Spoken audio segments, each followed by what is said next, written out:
Okay, perhaps we can start our event. Good evening, good afternoon, good morning, wherever you're joining us from. I'm Dr. Megan Wong. I'm a lecturer at Essex Law School and the founding director of the LLM in International Law degree. Together with Dr. Emily Jones, we are the co-founders and co-conveners of the Public International Law Lecture Series, and we are so pleased to have you join us today. For those of you who are joining us for the first time, Dr. Jones and myself are pleased to present the Public International Law Lecture Series. For those of you who have attended our series before, welcome back. I am delighted to be your host for today's event with our speaker, Dr. Robert Knox, whose lecture will be chaired by Dr. Emily Jones. I will defer to Dr. Jones, our chair, to introduce our speaker today. Just quickly as your host, I wanted to speak a little bit more about the Public International Law Lecture Series. This lecture series is built upon two important intellectual traditions of public international law: formalism and international legal practice, and international legal theory, including post-colonial and feminist perspectives. The idea for this series stems very much first and foremost from our friendship and is inspired from our respect for each other's scholarship and research-led teaching. We're both generalist public international lawyers with several specialist interests, but we engage with international law from different approaches. I'm a formalist and Dr. Jones is a critical legal scholar, and the series that we co-founded and co-convened together, we hope brings forward cutting-edge discussion in international law from varied and different frameworks, theory, and practice. Our Public International Law Lecture Series was opened this academic year by Professor Marcelo Cohen, and today we're very pleased to bring you this excellent event by Dr. Robert Knox. Very quickly, the other speakers this term are Professor Ursula Kriebam, Dr. Mamadou Ebi, Professor Douglas Guilfoyle, Dr. Julia Dem, and the closing event by Professor Patricia Galvo-Teles and Professor Martins Paparinskis. Before we commence, let me introduce our excellent chair for today's event. Dr. Emily Jones is a senior lecturer in law at Essex Law School. Dr. Jones is a generalist public international lawyer whose interdisciplinary work combines theory and practice. Her specialist areas of interest include, for example, gender and international law, international environmental law, the law of the sea, technology and international law, and political economy, imperialism, and international law. Dr. Jones co-authored a book published in 2021 with Bloomsbury entitled The Law of War and Peace, A Gender Analysis, Volume 1. She is also the co-editor, along with Rosie Bredotti and Goda Klimbite, of More Posthuman Glossary, which is forthcoming with Bloomsbury next year. In addition, Emily's own monograph, Feminist Theory and International Law, Posthuman Perspective, is forthcoming with Routledge's Glasshouse series and will be released in January 2023. So 2 new books coming from Dr. Jones for us to look forward to next year. And now I will hand over to Dr. Jones, our chair, to begin the event today. Thank you so much, Dr. Wong. It's a pleasure, as always, to work with you and to be here with you today on Zoom. And it's so great to see so many people here, some new names that I see, but also a lot of familiar faces, so welcome. It is my pleasure to introduce you all to our speaker for today's event, Dr. Robert Knox, who is a senior lecturer in law at the School of Law and Social Justice at the University of Liverpool. So he holds a PhD from the London School of Economics and Political Science, as well as an LLM and BA, both from Downing College, University of Cambridge. Dr. Knox is a member of the editorial boards of Historical Materialism, Research and Critical Marxist Theory, and the London Review of International Law. And his research interests encompass the relationship between law and political economic structures of capitalism. He has specific expertise in public international law, of course, and particularly on its relationship to race and empire, and in public law and its relationship to neoliberalism, and legal theory, especially critical and, of course, Marxist approaches to international law. And we should certainly gain some insights from his knowledge on those areas today, I'm sure, with his very sure to be thought-provoking lecture, which is entitled The Invasion of Ukraine and the Politics of Hypocrisy. So one really brief logistics thing before we begin. If you have a question, we will have some time for questions at the end, and you can post these questions at any time, but I will be putting these questions to Dr. Knox at the end of his lecture. So basically, to ask a question, there's like a little Q&A button at the bottom of your screen. So please use that to type your question. And if you want to remain anonymous, then please, there's like a little tab that you can click to say like, ask my question anonymously. So please select this if you don't want me to read out your name, because otherwise I will probably read out your name. So enough of the logistics. I know we're very all eager to hear and listen to our wonderful speaker today. So without further ado, I'm pleased to pass the floor to Dr. Knox. Over to you. Thanks, Emily. Thanks, Meg. Those were both very generous introductions. So I'm going to start by saying that my fan in my laptop has decided to cease functioning. So if there is a noise that sounds suspiciously like my computer is about to explode, that is just my fan making excessive amounts of noise. Hope that's not too distracting. If it is, then hopefully one of the hosts can tell me, and I'll be just talking on my phone and continue.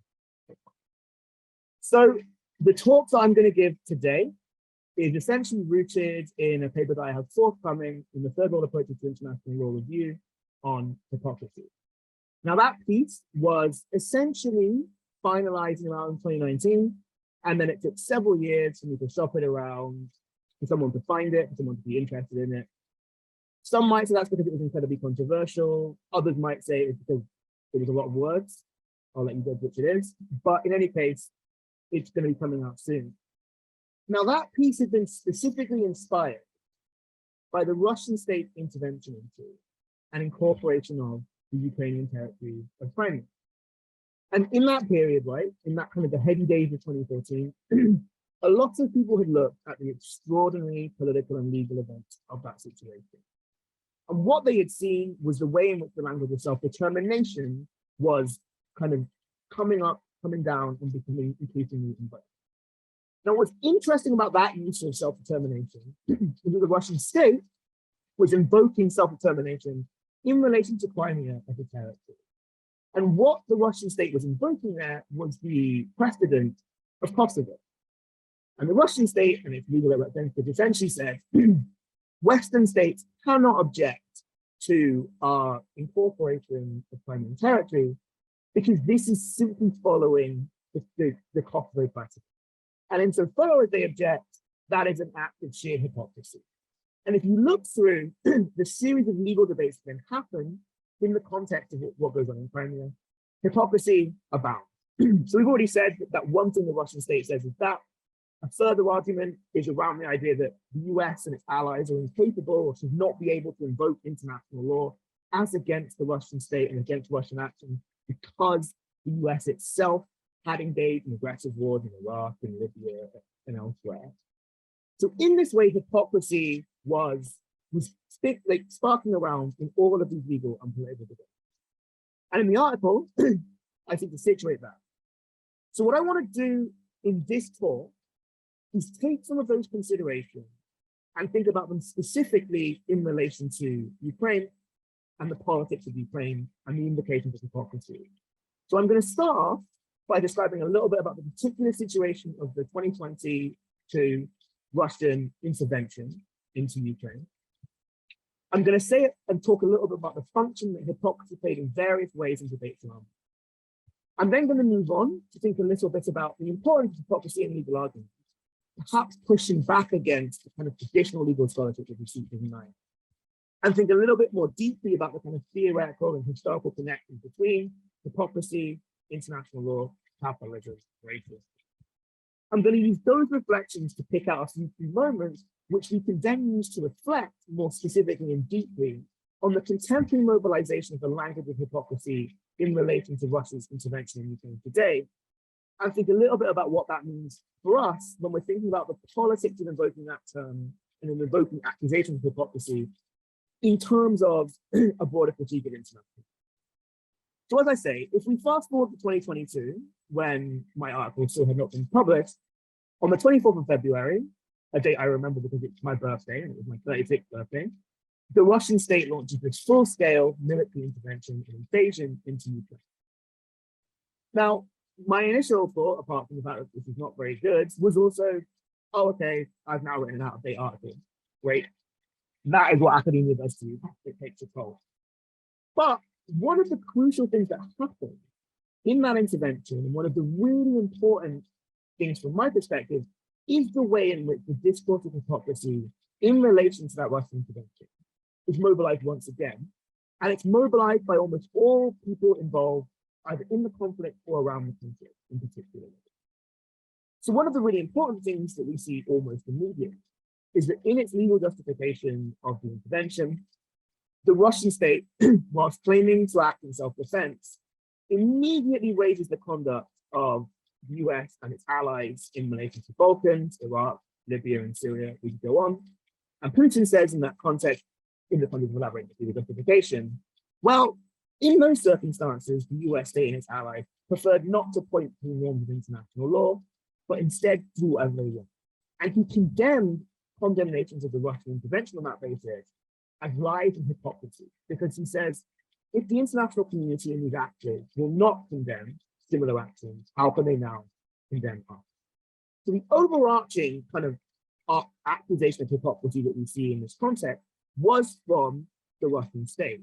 And it was essentially to say, if other states can do this, if other states can raise these kind of arguments, they cannot now reject our use of these arguments. That's the overarching. But within that, the whole set of discourse, legal and otherwise, which is conducted around that intervention, was absolutely replete with accusations of hypocrisy.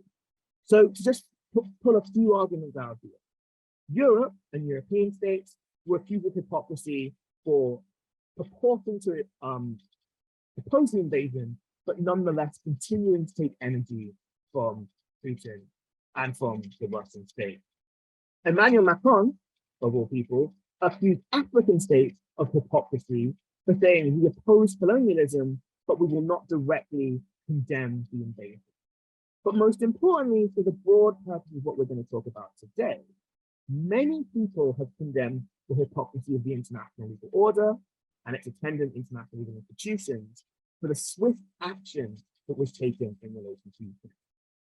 This is best summed up, I think, by Palestinian Foreign Minister Riyad Malki, who said, quite legitimately, the Palestinians have been told for many, many years that international law could not be used to help them. But in less than 7 days, he notes, the international community was mobilizing in response to Ukraine. He calls that an amazing form of hypocrisy. And that really does seem to be the case, right? International law, traditionally very slow moving, and traditionally justified as being slow moving, moved at lightning speed over a whole host of issues in relation to the intervention. There was a very quick condemnation of the Russian action. Sanctions have moved very quickly. Crucially, inside of Europe, for instance, systems which would not traditionally have taken on refugees and migrants were suddenly opened up. All of this has been, of course, underpinned by what looks like a set of racialized ideas about who counts in international law. So one of the very important, quite radical criticisms made of the international legal response has been international law, which, I think in other contexts, incapable of mobilizing around these issues, when faced with the threat of the intervention in Ukraine, quickly moved to accommodate fleeing Ukrainians and to condemn the Russian state. The basis for this, is often argued, is a racialized conception of who counts. So you can say, we will be able to move quickly for these people, the Ukrainian people, because they are white, because they are of European civilization, but not for people in Yemen, people in Palestine, people in Iraq, etc. And this, of course, is matched by the fact that in this instance, the Russian state has been condemned for actions, and particularly for legal actions, that other states, especially the United States, would not have been condemned for. So the argument goes in this basis, this kind of critique of the response, that the international legal order itself seems quite selectively hypocritical as a response. Okay, so why is this important? Well, the major response that you'll hear from an international lawyer on this kind of issue is quite obvious. It's denial and it's obfuscation. So typically an international lawyer will take these kind of criticisms, these kind of accusations of hypocrisy, of saying one thing and doing another, of applying double standards, and say, well, that's political rhetoric. It's not international law. And on that basis, it doesn't matter. Because the law is what the law is, even if it's inconsistently applied, or even if it is unevenly actualized. So essentially, this kind of typical argument you might hear from international lawyers is hypocrisy is a political issue, but it's not a legal one. As a political issue, it might be a problem for the international legal order. It might be addressed, but it's not properly one of international. The thing with this response is it does not seem to make sense of the fact that states, when they are making these legal arguments, are making these arguments around hypocrisy hand in hand. These two things go together in lockstep. And it's when states are accused of this, they don't tend to simply just go, whatever, that's rhetoric, I don't think. They tend to respond with a kind of denial of the hypocrisy, and very frequently with a further accusation of hypocrisy, all of which is held in the language of international law. So to dismiss this seems to me a little bit of a problem. But more specifically for international law, as we know, international law is this decentralized legal order, right? International law is an order which, even in spite of its very many institutional interventions, crucially depends upon states and state actors and the participants of international law, both to make and enforce the rules. What's crucial about this is that it means that we can't simply dismiss an accusation of hypocrisy as nothing. If the participants in international law are very frequently involved in the making and enforcing of the rules, then an accusation of hypocrisy is actually a very significant international legal accusation. If we take, for instance, the accusations on the part of the Russian state, what those accusations might be translated into is an idea about the universality of legal argument, which is to say, if this legal argument is available to these states, it ought to be available to us. Equally, it can go back the other way, and it can be like, you cannot invoke this kind of legal argument against them, because your prior practice, your prior custom indicates to us this is not a norm to which you hold. So on this reading, right, rather than accusations of hypocrisy as being kind of immaterial, secondary, or matters of political rhetoric, they are arguably central to forms and processes of international legal argument. So what I want to do a little bit here is think a little bit more deeply about the context in which hypocrisy emerges as a universal insult, as an insult that's available to people in the way that it is, and think about that link back to law and international law in particular. And that I think is going to be quite helpful for us in then discussing further issues in the context of Ukraine and the deployment of the language of hypocrisy. So typically, and I'm not going to do this here, if we were thinking of like charting the history of hypocrisy as a term, we might go back to ancient Greeks and and I do that in the next. But what I want to say actually, which is just important for us, is that although we think of an accusation of hypocrisy as an accusation that someone's not living up to their kind of promises or their holding double standards, is this kind of universal, regularly available thing. That's not the case. Hypocrisy as a kind of intelligible insult emerges relatively late in history, and it emerges very specifically in the context of modernity. And very important in this context is Judith Shklar, the political theorist, and her work, Ordinary Vices, where she kind of outlines what she understands by hypocrisy. And one of the crucial things that we get from this context is that, at least historically, hypocrisy was not a freestanding insult. The accusation of someone as being a hypocrite, kind of in the pre-modern period, was actually closely linked with religion. And it was specifically about criticizing people that do good works, you know, appear to be pious outwardly, but in fact are doing things for their own gain. Importantly, this isn't a generalized concept of hypocrisy. It's not a generalized concept of you not living up to your own stated ideas. Instead, it is very particularly attached to this form of religion. Now, what Shklar and other theorists of hypocrisy have said is that if we look at the context in which hypocrisy emerges as a more generalized, universal insult, it is in the context of modernity and in the rise of liberal societies and liberal social orderings as ways of governing human life. The reason for that is, in pre-liberal societies, you had a series of quite thick, substantive values, particularly oriented around the role of religion in organizing social life, through which you could conduct common forms of political discourse. But as these are undermined by the growth of liberal society and its attendant forms of individualism and pluralism, you can no longer appeal to this common set of values in order to do someone wrong.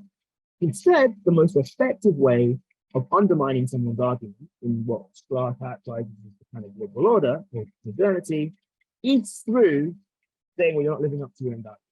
So she characterizes hypocrisy as the weapon of choice in a war between those who cannot do without public values which they must distrust.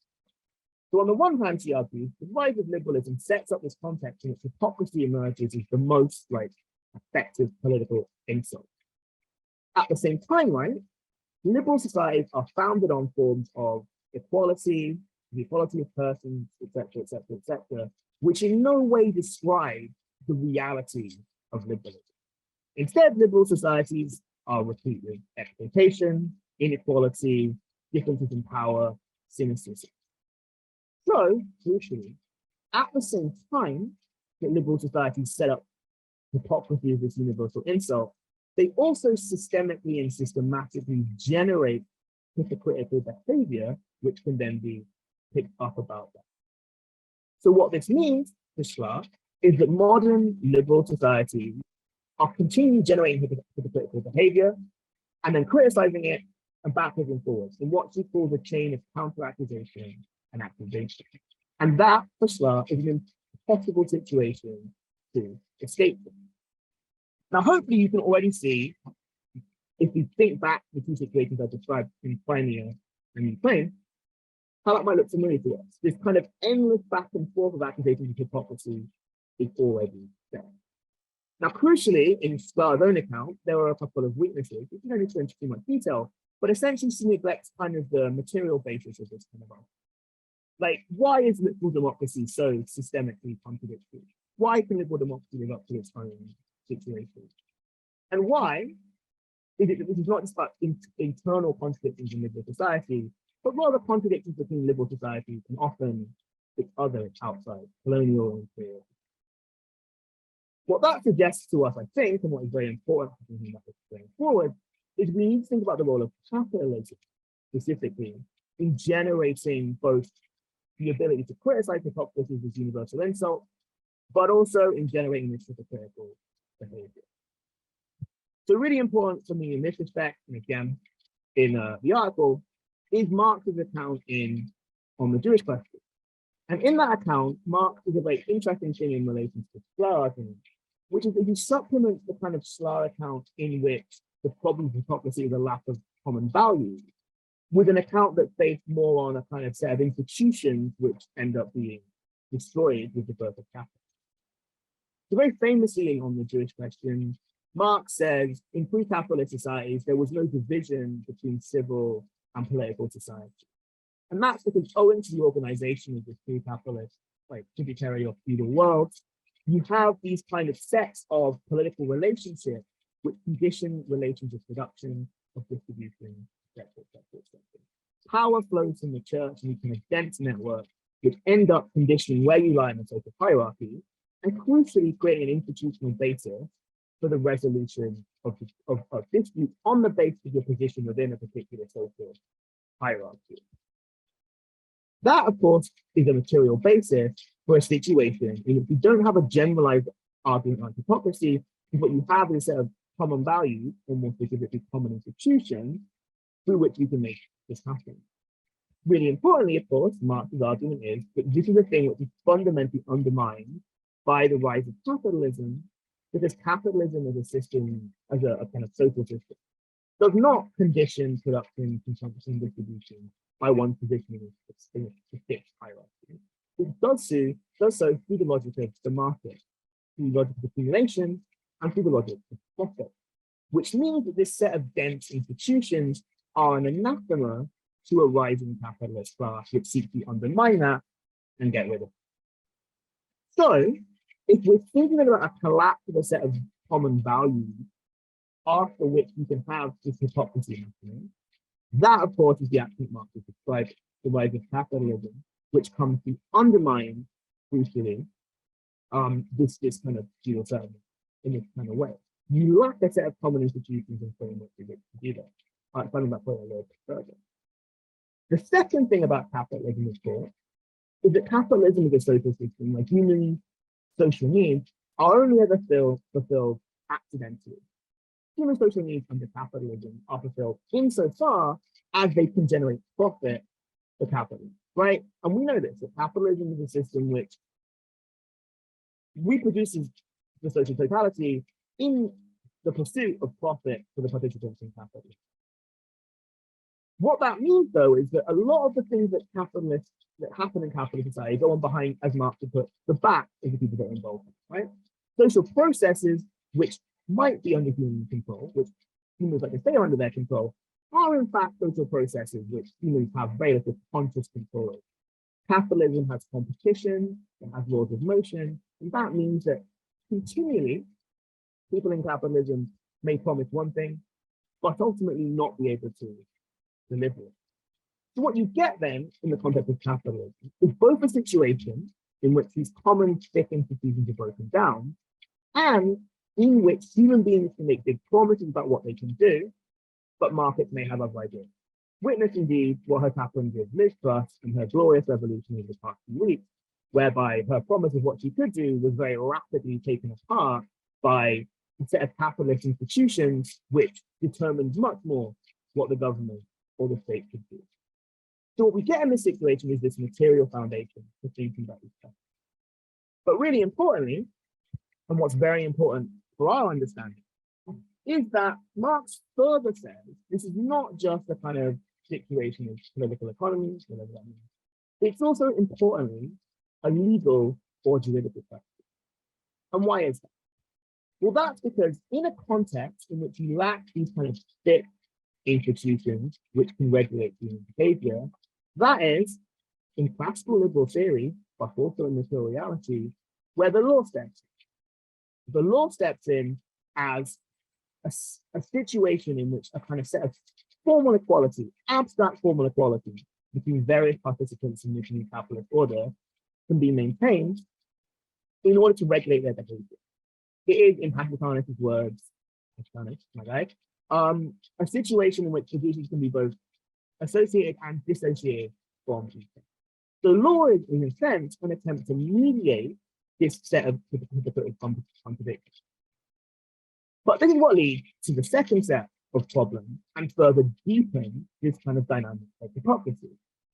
And that is that whilst on the one hand, law purports to create these relations of formal equality, devoid of violence and exploitation based on forms of voluntary consent, will, and agreement, the social content of those relationships, particularly in terms of class relationships, is frequently one of substantive inequality, of domination, of hierarchy, and of exploitation.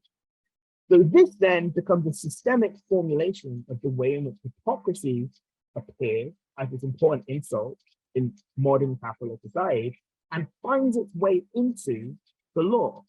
And that is because the law maintains this set of formal juridical equality at the same time as mediating forms of unequal exploitative relationships. This is true domestically, but it's even truer internationally, right? In the context of we have all of these ideas of sovereign equality, which are constantly undermined by the unequal and uneven reality of global capitalism.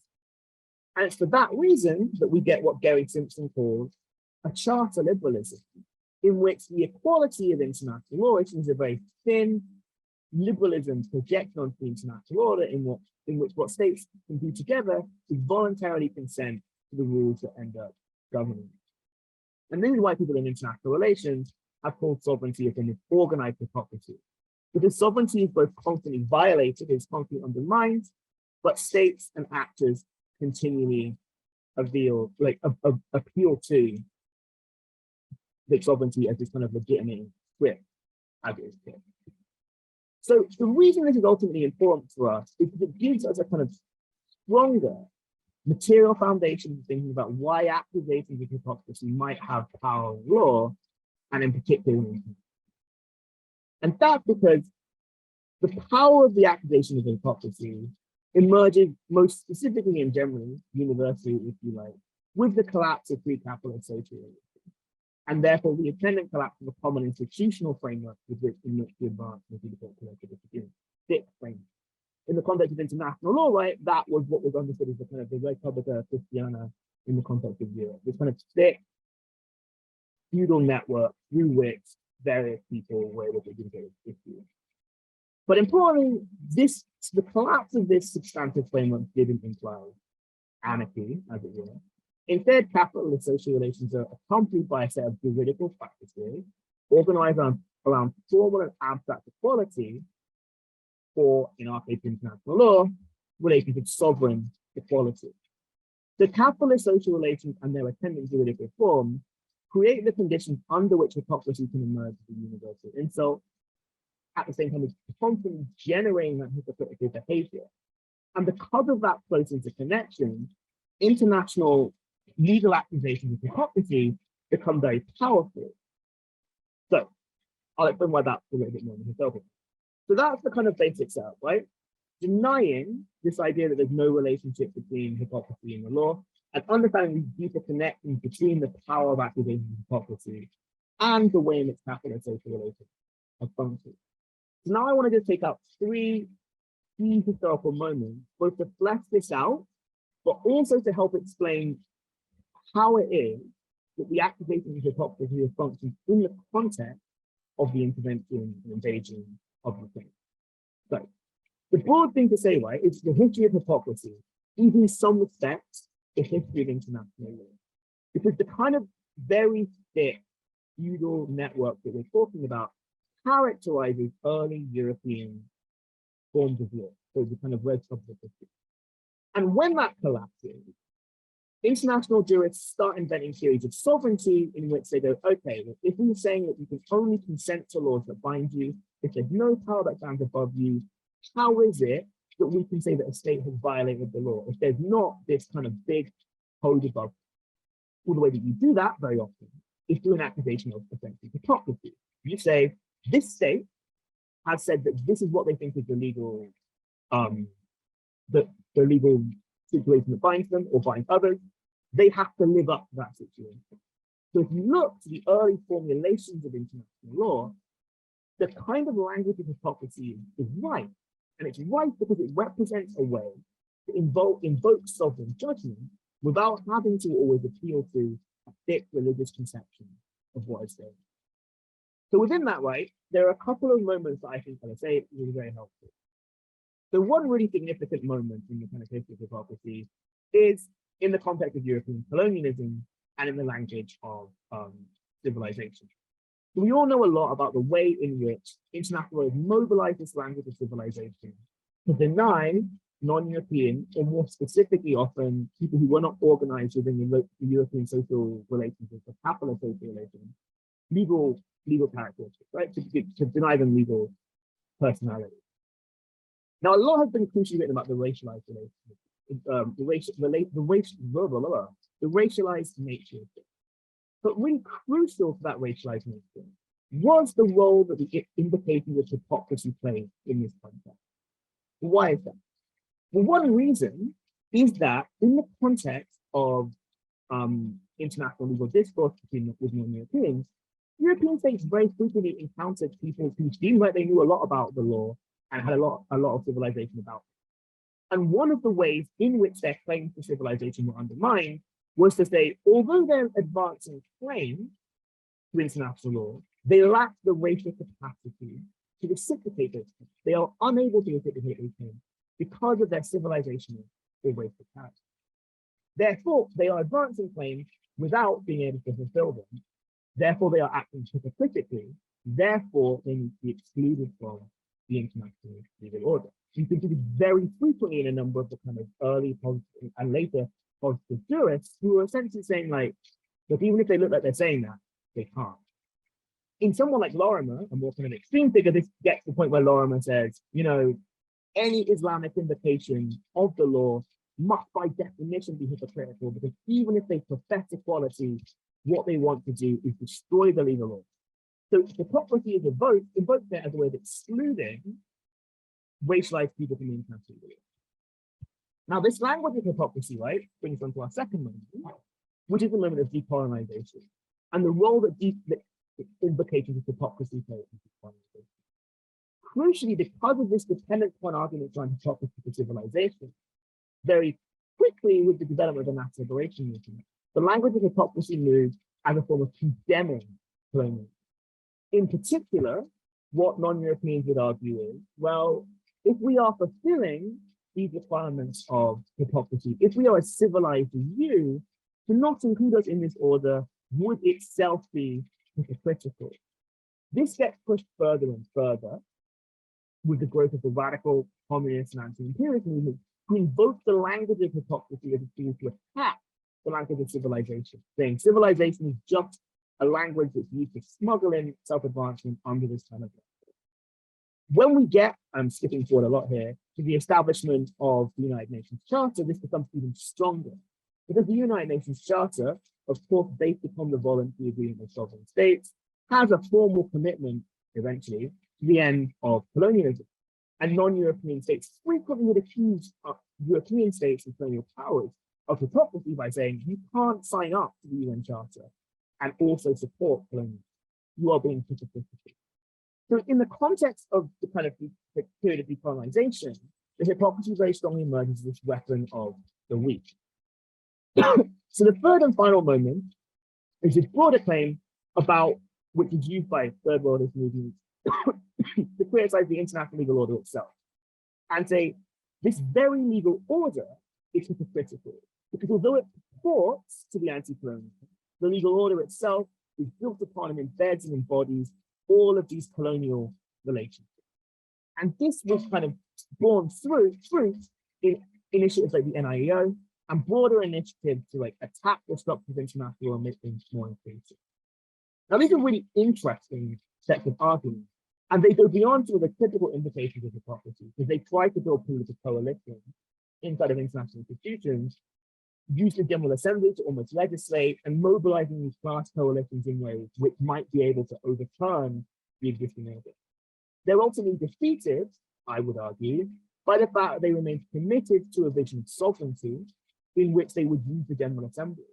That very quickly is defeated in the international legal arena, because of course we know that the General Assembly is not able to legislate because sovereignty means that can't happen.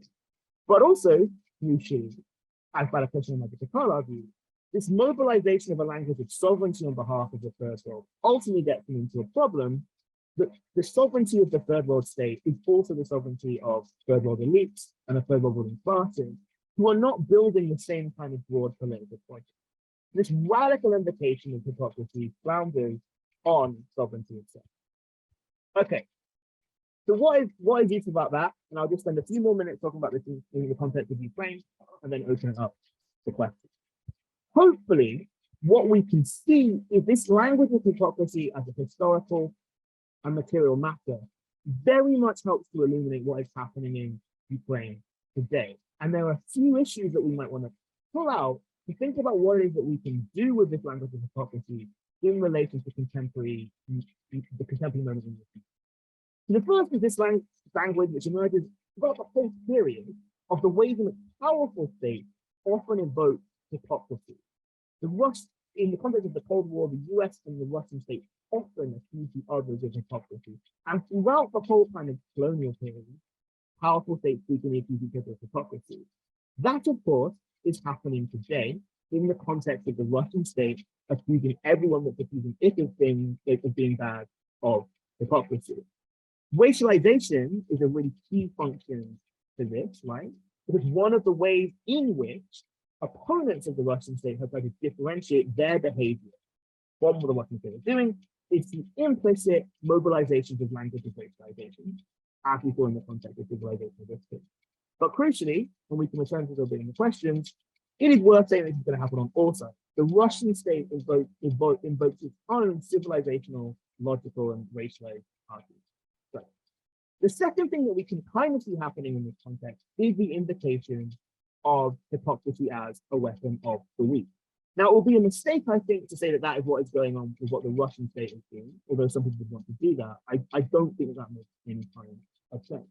But it's arguably the case with what's happening in the context of often African states who are essentially trying to differentiate themselves and uncritically deploying what they see as a US project in Ukraine by saying like, well, okay, but we feel like if we're going to be condemning things that the Russian state is doing, we also ought to be condemning things that the American state is doing.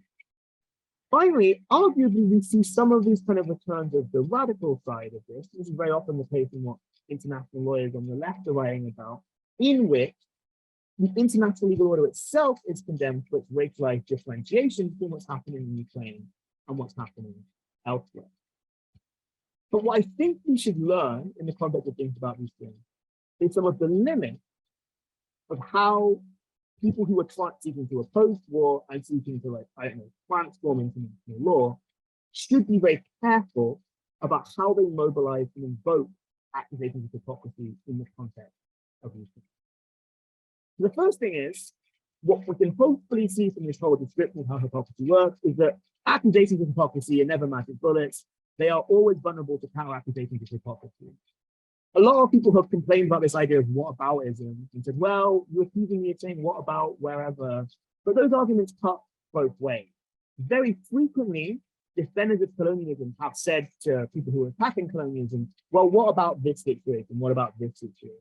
Hypocrisy tends to create the ability for a counter discourse of a counter accusation, which ultimately not as effective as people might think.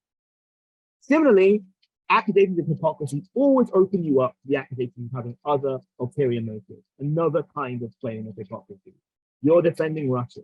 You are doing this to your enemy, whatever. So the first point then overarching is that these accusations of hypocrisy are not ultimately as effective as people think. Secondly, and really importantly, although of course it's legitimate to point out the kind of selectiveness of the international legal order, you often mischaracterizing the conflict by refracting it through the lens of the argument about hypocrisy. The discourse around hypocrisy in relation to Ukraine actually tells you very little about what it is that you would think that a good response to the Ukrainian crisis would be. Often lost in discussions of hypocrisy is the fact that a territory which has been historically in the backyard of a powerful neighbor has been invaded on the basis of supposed security concerns. All of that is minimized by this language and invocation of hypocrisy, even as that language of hypocrisy flags up something very important.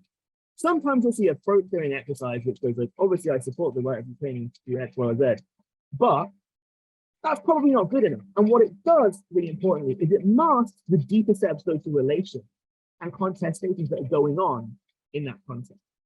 Now, to me, both of these stem from the limitations of the invocation of hypocrisy, and in the fact that this language of hypocrisy is deeply rooted in capitalist social relations and its attendant political reform. On that basis, it makes sense that it would be effective to invoke hypocrisy on some level, but that to really go beyond that, you have to do something different than just hitting those kind of hypocritical levels. By invoking hypocrisy, and we saw this in the context of that radical critique, you remain within the coordinates of the actual existing order. So just to wrap up in 1 minute, I'm already over, but it's very strange because I can't see an audience and it's really confusing for my brain. But insofar as this happens, right, to go beyond hypocrisy might involve going back to older radical traditions. And these radical traditions very often invokes the language of hypocrisy, and we hear very specifically of the Russian Revolution and the attendant early periods of the anti-colonial movement. But insofar as it invoked language of hypocrisy, they didn't do so in order to make the international legal order live up to its own premises. Indeed, they explicitly said, we are invoking hypocrisy here simply to expose the contradictions of society in which we live. But against this, we want to propose not just a kind of model that remains within that, but an alternative mode of understanding in which we articulate the common set of interests of oppressed and exploited peoples united against the particular project of capitalist social relations. What that often entailed was a very open and explicit invocation of hypocrisy, combined with a direct and open hypocritical use of the legal order subordinated to that political project. So I want to suggest that us thinking in those terms, not in terms of like, oh, how is the international legal order being selective, but rather, oh, what is a political project which would overcome the social relations that give rise to these problems in the first place, is a more productive and useful political project, and one which would help us get beyond the kind of impasse we see today. And so I'll stop there. Fantastic. Thank you so much, Rob, for that really insightful lecture.